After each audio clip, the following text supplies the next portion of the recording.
I'm standing here with Kelly from New Hampshire, who is, you got a new talk show, a new libertarian talk show out of New Hampshire, or at least it's relatively new. Yeah, we've been Sex, Lies, and Anarchy. We've been releasing episodes since June. And we are a show about the social side of libertarianism. There are plenty of talk shows out there about, you know, libertarian philosophy, but many of them focus a lot on politicians and current events, and they're more or less news shows. We're more interested in the social side of libertarianism and how the libertarian philosophy affects our lives, our relationships, our experiences, and our perceptions of the world. Now, at this point, is it just on the internet, or do you have anybody that's carrying you on the air? No, we've been building it from scratch, and you can subscribe via iTunes, Podomatic, or you can go directly onto our website, sexliesanarchy.com, and subscribe to our RSS feed.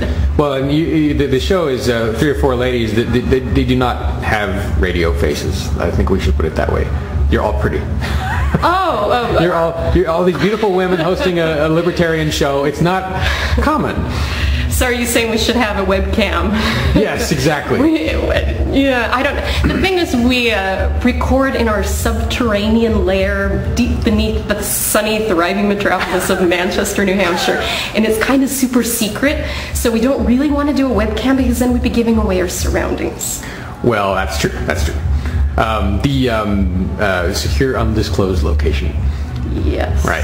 Well, when they raid the Free Talk Live studios, they won't get you.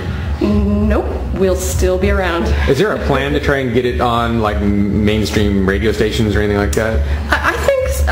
I think that's probably in our future as long as we keep doing it. We're new at this, you know. We're kind of amateurs, but we're slowly gaining experience, and eventually, yeah, I think that you might be able to find us on the airwaves.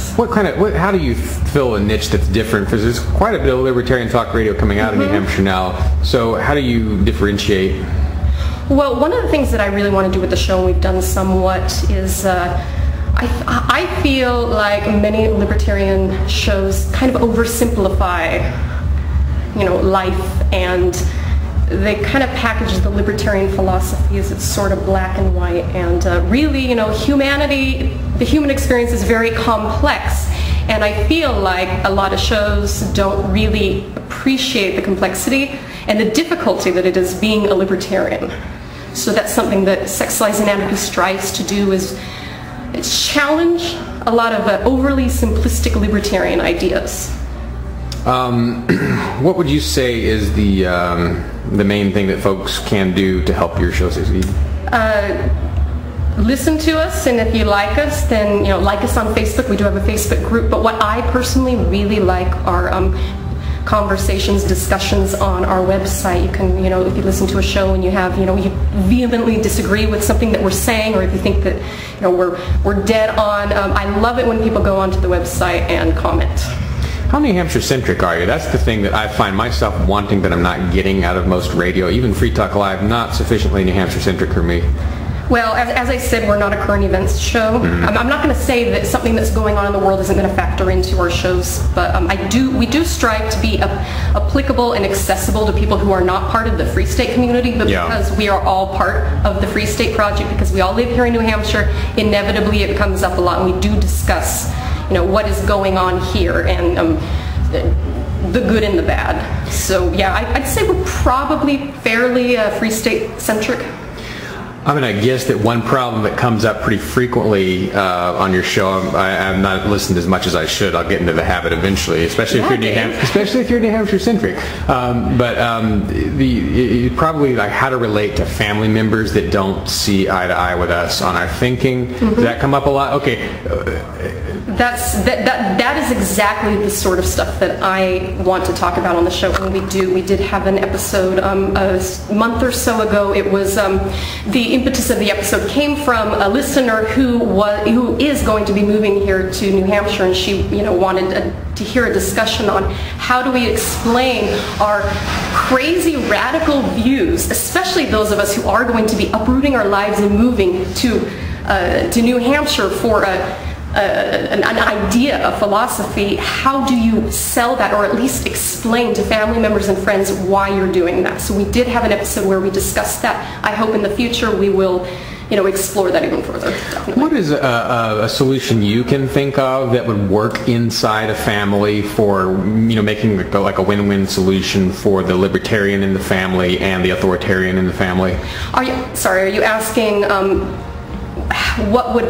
what are my ideas for explaining the libertarian philosophy, or what are my ideas for explaining why someone would want to uproot their lives and move to New Hampshire? It's not so much for explaining yourself as just for coming to an accommodation. Because a lot of times there's conflict within a family over ideology. What can you think of as a way that a liberty person in a family can come to an accommodation, a win-win accommodation with the authoritarians in their family? Well, I'm not sure how you would fully convince someone of the philosophy of liberty. That's not what I'm talking about. I'm just talking about getting along with them. Yeah. Okay. Something that libertarians do a lot is they kind of group everyone who is not a libertarian, and this is some libertarians I see, they group anyone who is not a libertarian into the same category, and then they apply the term statist to them. And that's just, I think that humans are very complex. There are some people who really do believe in the state, but most people who are not libertarians yet, they haven't had their eyes open, or maybe you have explained it to them very well, but you haven't explained it often enough. I mean, they have this huge, most people just have years upon years of, I don't want to say indoctrination, but for lack of a better term, pro-state indoctrination, and it takes patience, but not marginalizing them and not labeling them all as statists, even if in your mind maybe you think that they kind of are. Yeah, okay, that sounds like one of the few win-win solutions I've actually heard on the Ridley Report, despite as many times as I've asked that question. So, okay. All right, well, I appreciate it, Kelly. Thank you so much. Good luck with your show, sir. Anarchy.com.